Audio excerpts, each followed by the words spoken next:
Hello friends, welcome to रोशन की class YouTube channel. आप सभी का आज की इस पाठ्य योजना की वीडियो में एक बार फिर से बहुत बहुत स्वागत है। आज हम यहाँ पे देखेंगे कक्षा 6 के सामाजिक अध्ययन की पाठ्य योजना, जिसका प्रकरण होगा चंद्रमा। ठीक है फ्रेंड्स, तो अगर वीडियो देखने के बाद आप लोगों को अच्छी लगती है वीडियो तो प्लीज़ इस वीडियो को लाइक कर दिया करिए। और रेगुलर बेसिस पे आप लोगों को अगर पाठ्य योजना की ज़रूरत है, सूक्ष्म शिक्षण पाठ्य योजना यानी कि माइक्रो टीचिंग के से रिलेटेड किसी भी कौशल के ऊपर आपको अगर माइक्रो टीचिंग के लेसन प्लान की ज़रूरत है, तो आप नीचे जो लाल कलर का सब्सक्राइब बटन है उस पर क्लिक करके सब्सक्राइब कर लीजिए। और साथ ही साथ बेल आइकन यानी कि घंटी के निशान को दबा लीजिए, जिससे मैं यहाँ पे कोई वीडियो आप लोगों के लिए अपलोड करता हूँ तो उसकी नोटिफिकेशन आप तक पहुँच जाए। तो अब चलते हैं पहले यहाँ पे पाठ्य योजना की वीडियो के ऊपर। यहाँ पे देख लीजिए, सबसे ऊपर पाठ्य योजना संख्या लिखी गई है 4। तो आपकी जितनी भी संख्या होगी पाठ्य योजना संख्या, उसको वहाँ पे आप लिख लीजिएगा। चाहे जो भी संख्या होगी 1 2 3 4 5 6 जो भी होगी, सबसे ऊपर पाठ्य योजना संख्या लिखना है। उसके बाद कक्षा हमारी आज की 6वीं है। कक्षा आप देख सकते हैं यहाँ पे लिखा गया है, और इस साइड विषय हमारा सामाजिक अध्ययन है। उसके बाद आपको विद्यालय का नाम लिखना है, जिस विद्यालय में आप पाठ्य योजना पढ़ाने के लिए जाएंगे, जो विद्यालय आपको अलाउट होगा पढ़ाने के लिए, उस विद्यालय का नाम लिखना है। दिनांक यहाँ पे डालना है, जिस डेट को आपने पाठ्य योजना पढ़ाई होगी उस विद्यालय में। अवधि 35 मिनट का है और कालांश 8वां है, यानी कि 8वें पीरियड में ये जाएंगे आप इस चैप्टर को पढ़ाने के लिए। और जो हमारा आज का प्रकरण है वो उस प्रकरण का नाम है चंद्रमा। ठीक है, तो अब चलते हैं। इसके बाद आपको सामान्य उद्देश्य लिखना है। सामान्य उद्देश्य के अंतर्गत आपको अपने विषय और उप विषय को पढ़ाने से बच्चों में किन किन चीज़ों का विकास करना है। यहाँ पे आप देख सकते हैं पूर्ववत लिखा गया है। पूर्ववत का मतलब होता है, यहाँ पे आप देख सकते हैं पूर्ववत लिखा गया है। पूर्ववत का मतलब होता है कि आप इस चैप्टर को पढ़ा चुके, मतलब सामाजिक विज्ञान पढ़ा रहे हैं आप, तो इसके पहले भी आप सामाजिक अध्ययन का यहाँ पे पाठ्य योजना पढ़ा चुके होंगे। तो उसकी जो सामान्य उद्देश्य के पॉइंट होंगे वो सारे के सारे पॉइंट यहाँ पे इस पाठ्य योजना के सामान्य उद्देश्य में एग्जैक्ट वही चीज़ ले लिए जाएंगे। अगर आपने अभी पहली बार आप बना रहे हैं सामाजिक अध्ययन की पाठ्य योजना, तो आपको सारे पॉइंट लिखने होंगे। पहले में आप पूर्ववत नहीं लिख सकते हैं। पूर्ववत का मतलब होता है इसके पहले, तो इसके पहले जब आप बनाए होंगे उसमें सामान्य उद्देश्य लिखे होंगे, तभी उसको आप पूर्ववत लिख सकते हैं। अगर नहीं बनाए हैं, पहली बार बना रहे हैं सामाजिक अध्ययन की पाठ्य योजना यानी कि सामाजिक विज्ञान की, तो आप सामान्य उद्देश्य कम से कम 4 से 5 पॉइंट और मैक्सिमम 8 से 10 पॉइंट लिखना होता है। जैसे सामाजिक अध्ययन पढ़ा रहे हैं, तो सामाजिक अध्ययन पढ़ाने से बच्चों में किन किन चीज़ों का विकास होगा, इसके बारे में सामान्य उद्देश्य में पॉइंट वाइज लिखा जाता है। जैसे कि सामाजिक विज्ञान विषय में बच्चों की रुचि उत्पन्न करना, इस तरीके से। अगर वो नहीं आपने देखा है तो अन्य मेरी जो भी वीडियो हैं उसमें आप जाके देख सकते हैं। मैं 4 से 5 पॉइंट 6 पॉइंट लिख के बता देता हूँ। तो इस वीडियो के मैं डिस्क्रिप्शन बॉक्स में लिंक दे दूँगा, या फिर ऊपर आई बटन पर क्लिक करके आप देख सकते हैं सामान्य उद्देश्य। उसके बाद आपको लिखना है विशिष्ट उद्देश्य। विशिष्ट उद्देश्य को 2 कॉलम में डिवाइड करना होता है, शिक्षण बिंदु और विशिष्ट उद्देश्य। शिक्षण बिंदु 3 है, चंद्रमा, चंद्रमा की जलवायु, चंद्रमा की कलाएँ। विशिष्ट उद्देश्य में टोटल 6 कॉल यहाँ पे पॉइंट होते हैं: ज्ञानात्मक, अवबोधात्मक, अनुप्रयोगात्मक, कौशलात्मक, अभिरुच्यात्मक और अभिवृत्त्यात्मक। थोड़ा सा जूम कर देता हूँ जिससे आप लोगों को देखने में आसानी हो। यहाँ पे देख लीजिए, ज्ञानात्मक में लिखा गया छात्रों को चंद्रमा के विषय में ज्ञान प्राप्त करने योग्य बनाना। दूसरा है अवबोधात्मक, छात्रों को चंद्रमा से संबंधित विभिन्न तथ्यों की व्याख्या करने योग्य बनाना। तीसरा पॉइंट है अनुप्रयोगात्मक, छात्रों को चंद्रमा के विषय में पूर्व कथन करने योग्य बनाना। चौथा पॉइंट है कौशलात्मक, छात्रों में चंद्रमा तथा उसकी कलाओं को चार्ट एवं मॉडल द्वारा प्रदर्शित करने की कौशल का विकास करना। पांचवा पॉइंट है अभिरुच्यात्मक, इसमें लिखा है छात्रों में चंद्रमा से संबंधित तथ्यों को जानने के प्रति रुचि उत्पन्न करना। छठवां पॉइंट है अभिवृत्त्यात्मक, इसमें लिखा गया है छात्रों में चंद्रमा से संबंधित तथ्यों को समझने हेतु वैज्ञानिक दृष्टिकोण का विकास करना। इसके अंदर वो पॉइंट लिखे जाते हैं जो आपका चैप्टर होता है, जिस चैप्टर को आप पढ़ाने के लिए आए हैं। जैसे चंद्रमा चैप्टर पढ़ा रहे हैं, तो इसको पढ़ाने से बच्चों में किन किन चीज़ों का विकास होगा, उनके अंदर क्या डेवलपमेंट होगा, उसके बारे में यहाँ पे लिखा जाता है विशिष्ट उद्देश्य में। अब उसके बाद अगली हेडिंग है सहायक सामग्री। सहायक सामग्री में आपको लिखना है विषय को प्रदर्शित करता हुआ चार्ट, मॉडल व समस्त कक्षा उपयोगी सामग्री जैसे चाक, डस्टर, संकेतक, लपेट, श्यामपट्ट आदि। अब अगली हेडिंग है पूर्व ज्ञान। पूर्व ज्ञान में लिखना है छात्र ग्रहों व उपग्रहों के विषय में सामान्य जानकारी रखते हैं। अब आता है लेसन प्लान का सबसे इंपॉर्टेंट पॉइंट, प्रस्तावना प्रश्न। प्रस्तावना प्रश्न इसलिए इंपॉर्टेंट कहा जाता है क्योंकि इसको बनाने में बच्चों को थोड़ी दिक्कत होती है। दिक्कत इन द सेंस कि उनको पता नहीं होता कि प्रस्तावना प्रश्न कैसे बनाया जाता है, उसका स्ट्रक्चर क्या होना चाहिए। तो यहाँ पे आपके कॉलेज के ऊपर स्ट्रक्चर, तो आपके कॉलेज के ऊपर डिपेंड करता है कि वो 2 कॉलम का स्ट्रक्चर बनवाते हैं या 3 कॉलम का स्ट्रक्चर बनवाते हैं। अगर 2 कॉलम का बनवाते हैं तो उसमें आपको क्रम संख्या नहीं लिखना होगा, सिर्फ छात्राध्यापक क्रियाएँ और छात्र क्रियाएँ। लड़की हैं तो छात्राध्यापिका क्रियाएँ हो जाएगा। इसमें कम से कम 3 प्रश्न पूछ के अपना प्रकरण निकलवा सकते हैं, और मैक्सिमम 5 से 6 प्रश्न पूछा जा सकता है अपना प्रकरण निकलवाने के लिए। इसमें देख लीजिए, पहला प्रश्न है जीवित रहने के लिए किन किन वस्तुओं की आवश्यकता होती है। तो बच्चे उसका उत्तर देंगे जीवित रहने के लिए हवा, पानी व भोजन की आवश्यकता होती है।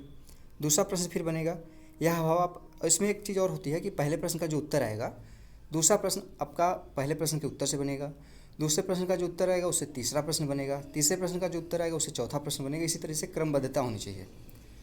तो यहाँ पे देखिए दूसरा प्रश्न है यह हवा पानी व भोजन किस ग्रह पर उपलब्ध है? तो बच्चे बता देंगे हवा पानी व भोजन पृथ्वी ग्रह पर उपलब्ध है। तीसरा प्रश्न फिर बनता है पृथ्वी से रात के समय आसमान में क्या दिखाई देता है? तो बच्चे बता देंगे पृथ्वी से रात के समय आसमान में चंद्रमा, तारे आदि दिखाई देते हैं। चौथा प्रश्न फिर बनेगा यहाँ पे हमारी पृथ्वी का एकमात्र उपग्रह कौन सा है? ठीक है। या फिर यहाँ पे अगर चंद्रमा बच्चे उत्तर दिए हैं तो इसको आप अन्य तरीके से मॉडिफाई कर सकते हैं कि चंद्रमा पृथ्वी का क्या है, या फिर पृथ्वी के उपग्रह का क्या नाम है। ठीक है। तो बच्चे इसका उत्तर नहीं दे पाएंगे, छात्र निरुत्तर हो जाएंगे। ये हो जाएगा प्रश्न उनके लिए समस्यात्मक। उसके बाद तुरंत ही अपना उद्देश्य कथन आप बोलेंगे, छात्रों आज हम चंद्रमा के विषय में अध्ययन करेंगे। अब आपने बच्चों को बता दिया कि आप बच्चों को क्या पढ़ाने वाले हैं, तो उसको कहते हैं आप प्रस्तुतिकरण करना शुरू कर देंगे, यानी कि इंट्रोडक्शन शुरू कर देंगे अपना चैप्टर से रिलेटेड। यहाँ पे इसमें देखिए टोटल आपको 5 कॉलम बनाने होते हैं, लेकिन जैसे यहाँ पे देख लेंगे कि सहायक सामग्री का कॉलम भी बनाया गया है। अगर आप पहले सहायक सामग्री के बारे में नहीं बताए होंगे तो यहाँ पे सहायक सामग्री कर सकते हैं, बना सकते हैं कॉलम, लेकिन अगर पहले बना चुके हैं तो यहाँ पे ज़रूरी नहीं है। यहाँ पे टोटल देख लीजिए शिक्षण बिंदु पहला कॉलम है, दूसरा है छात्राध्यापक क्रियाएँ, तीसरा है छात्र क्रियाएँ, चौथा है प्रविधि या फिर विधि, पाँचवां है सहायक सामग्री और छठवां है श्यामपट्ट कार्य। पहला इसमें शिक्षण बिंदु में है चंद्रमा। विकासात्मक प्रश्न, चंद्रमा क्या है? पहला प्रश्न चंद्रमा एक उपग्रह है, बच्चे बता देंगे। दूसरा प्रश्न चंद्रमा किसके प्रकाश को परावर्तित करता है? तो बच्चे नहीं बता पाएंगे, निरुत्तर हो जाएंगे। तो छात्र क्रिया वाले कॉलम में लिखना है निरुत्तर, प्रविधि में लिखना है प्रश्नोत्तर विधि। उसके बाद यहाँ पे व्याख्या दीजिए। चंद्रमा हमारी पृथ्वी का एकमात्र उपग्रह है। जिस प्रकार पृथ्वी अपने कक्ष पर घूमती हुई सूर्य के चारों ओर चक्कर लगाती है, उसी प्रकार चंद्रमा भी अपने अक्ष पर घूमता हुआ पृथ्वी के चारों ओर चक्कर लगाता है। इस क्रम में चंद्रमा सूर्य का चक्कर भी लगाता है। पृथ्वी के समान चंद्रमा का अपना कोई प्रकाश नहीं होता। चंद्रमा सूर्य के प्रकाश से चमकता है। यह सूर्य के प्रकाश को भी ही परावर्तित करता है, जो हमारी पृथ्वी पर 1.25 सेकेंड यानी कि 1.25 सेकेंड में पहुंचता है। इसे चांदनी कहते हैं। चंद्रमा का आकार पृथ्वी के आकार का लगभग 1/4 एक चौथाई है। तारों की तुलना में यह हमारी पृथ्वी से अधिक समीप है, अतः चंद्रमा तारों की तुलना में अधिक बड़ा दिखाई देता है। संयुक्त राज्य अमेरिका के नील आर्मस्ट्रांग व एडविन एल्ड्रिन चंद्रमा पर पहुंचने वाले पहले व्यक्ति हैं।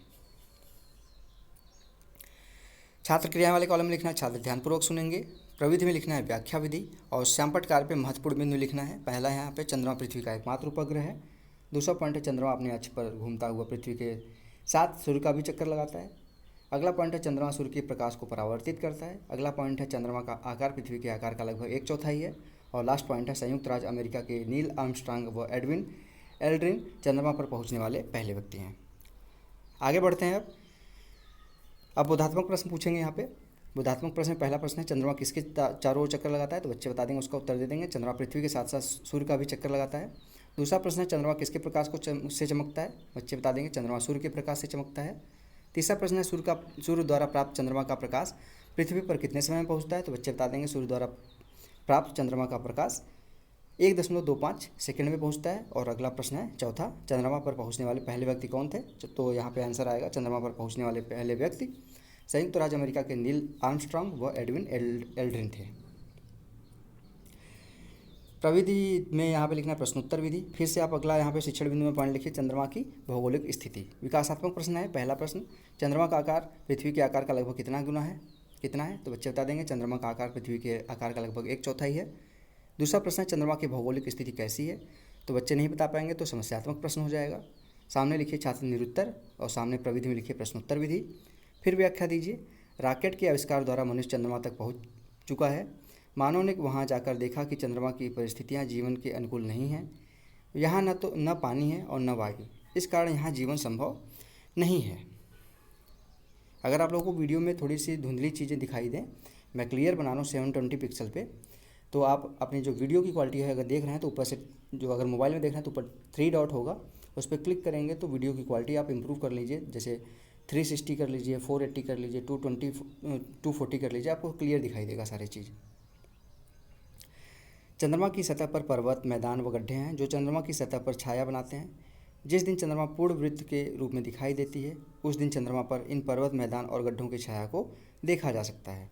चंद्रमा में धब्बे की सी आकृति दिखाई देती है। यह धब्बे की सी आकृति उसी छाया का रूप है। महत्वपूर्ण बिंदु है, रॉकेट के आविष्कार के से मनुष्य चंद्रमा तक पहुंच चुका है। चंद्रमा की परिस्थितियां जीवन के अनुकूल नहीं है, क्योंकि यहाँ न तो हवा है न तो पानी है। चंद्रमा की सतह पर पर्वत, मैदान और गड्ढे हैं जो चंद्रमा की सतह पर छाया बनाते हैं। बोधात्मक प्रश्न है फिर, मनुष्य की किस प्रकार चंद्रमा तक पहुंचा? तो बच्चे बता देंगे मनुष्य रॉकेट के आविष्कार के बाद चंद्रमा पर पहुंचा। दूसरा प्रश्न है, चंद्रमा पर जीवन क्यों संभव नहीं? तो चंद्रमा पर जीवन इसलिए संभव नहीं क्योंकि वहाँ न तो हवा है न तो पानी है। तीसरा प्रश्न है, चंद्रमा की सतह पर क्या पाया जाता है? तो बच्चे बता देंगे चंद्रमा की सतह पर गड्ढे, पर्वत, पहाड़, मैदान आदि पाए जाते हैं।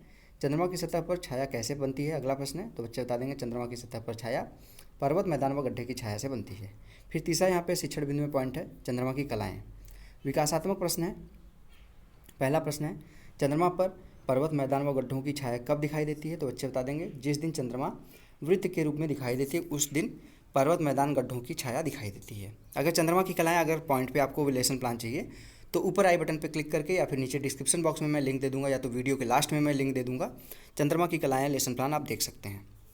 ये प्रश्नोत्तर विधि थी तो प्रश्नोत्तर विधि लिख दीजिए। अगले बढ़ते हैं आगे। दूसरा प्रश्न है, चंद्रमा की कलाओं से आप क्या समझते हैं? तो बच्चे नहीं बता पाएंगे, निरुत्तर हो जाएंगे। फिर व्याख्या देंगे आप सैंपल छात्राध्यापक चार्ट दिखाते हुए, जो चार्ट आप ले गए होंगे। हमें चंद्रमा प्रतिदिन अलग अलग आकार व रूप में दिखाई देता है। यह एक पतली सी कोर से लेकर हर रात बड़ा होते होते थाली सा गोल हो जाता है। इसके बाद यह घटना शुरू करता है और घटते घटते बिल्कुल छिप जाता है। इसके बाद यह फिर बढ़ना शुरू करता है और यह क्रम चलता रहता है। जिस रात चंद्रमा थाली सा गोल दिखाई देता है उस रात को पूरे चंद्र की रात यानी पूर्णिमा कहते हैं। जिस रात चंद्रमा बिल्कुल दिखाई नहीं देता उस रात को बिना चांद की रात यानी अमावस्या कहते हैं। एक मास में एक बार पूर्णिमा और एक बार अमावस्या होती है। चंद्रमा के आकार में प्रतिदिन होने वाले इस बदलाव को चंद्रमा की कलाएँ कहते हैं। अमावस्या से पूर्णिमा तक के पखवाड़े को शुक्ल पक्ष कहते हैं तथा पूर्णिमा से अमावस्या तक के पखवाड़े को कृष्ण पक्ष कहते हैं। छात्र छात्रा वाले कॉलम में लिखना है, छात्र छात्रा ध्यानपूर्वक सुनेंगे। व्याख्या विधि तो व्याख्या विधि लिख दीजिए और सैंपल कार्य में देख लीजिए, आप सारे इंपॉर्टेंट पॉइंट आप लिख सकते हैं। आप वीडियो रोक के सैंपल कार्य में महत्वपूर्ण बिंदु लिख लीजिएगा। अब आगे बढ़ते हैं बोधात्मक प्रश्न पे। बोधात्मक प्रश्न में पहला प्रश्न है, पूर्णिमा की रात किसे कहते हैं? तो बच्चे बता देंगे जिस रात चंद्रमा थाली सा गोल दिखाई देता है उसे पूर्णिमा कहते हैं। प्रश्नोत्तर विधि तो प्रविधि में प्रश्नोत्तर विधि लिख दीजिए। दूसरा प्रश्न है छात्राध्यापक क्रिया में दूसरा प्रश्न है, जिस रात चंद्रमा बिल्कुल नहीं दिखाई देता उस रात को क्या कहते हैं? तो बच्चे बता देंगे जिस रात चंद्रमा बिल्कुल नहीं दिखाई देता उस रात को अमावस्या कहते हैं। तीसरा प्रश्न है, एक मास में कितनी बार पूर्णिमा व अमावस्या होती है? तो बच्चे बताएंगे एक मास में एक बार पूर्णिमा व एक बार अमावस्या होती है। और चौथा प्रश्न है, शुक्ल पक्ष से आप क्या समझते हैं? तो बच्चे बता देंगे अमावस्या से पूर्णिमा तक के पखवाड़े को शुक्ल पक्ष कहते हैं। अब आता है मूल्यांकन के प्रश्न। मूल्यांकन के प्रश्न में आप देख लीजिए, यहाँ पे पहला प्रश्न है, चंद्रमा का आकार तारों की तुलना में क्या बड़ा क्यों दिखाई देता है? और दूसरा प्रश्न है, पूर्णिमा में से अमावस्या तक के पखवाड़े को क्या कहते हैं? अब ट्रू फॉल्स का क्वेश्चन है तीसरा, यानी कि सत्य असत्य का। पहला प्रश्न है, चंद्रमा हमारी पृथ्वी का एकमात्र उपग्रह है, सत्य है कि असत्य? आपको बताना है, बच्चों को से पूछेंगे, सत्य आप सभी को पता है। और दूसरा प्रश्न है, चंद्रमा की परिस्थितियाँ जीवन के अनुकूल हैं, तो आपको बताना है सत्य है कि असत्य? बिल्कुल असत्य है।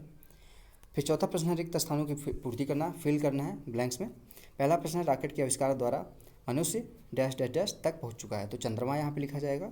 और दूसरा प्रश्न, चंद्रमा के आकार में प्रतिदिन आने वाले बदलाव को क्या कहते हैं? डैश डैश डैश कहते हैं।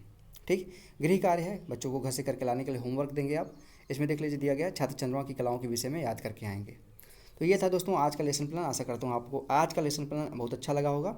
अगर अच्छा लगा तो प्लीज़ इस वीडियो को लाइक कर दीजिएगा दोस्तों। आप लोगों के लिए मैं डेली बेसिस पे इतनी मेहनत करता हूँ लेसन प्लान की वीडियो बनाने में। अगर इस वीडियो की PDF चाहिए तो नीचे डिस्क्रिप्शन बॉक्स में मैं लिंक दे दूँगा, वहाँ से आप डाउनलोड भी कर सकते हैं। और रेगुलर बेसिस पे रोशन की क्लास यूट्यूब चैनल से जुड़े रहने के लिए नीचे लाल कलर का सब्सक्राइब बटन, उस पर क्लिक कर दीजिए, जिससे मैं आप लोगों के लिए यहाँ पे रेगुलर बेसिस पे जो नए नए पाठ्य योजना की वीडियो डालता हूँ उसकी नोटिफिकेशन आप तक पहुँचती रहे। तो फ्रेंड्स, मिलते हैं नेक्स्ट वीडियो में, तब तक के लिए आप लोगों का बहुत बहुत धन्यवाद। जय हिंद, वंदे मातरम।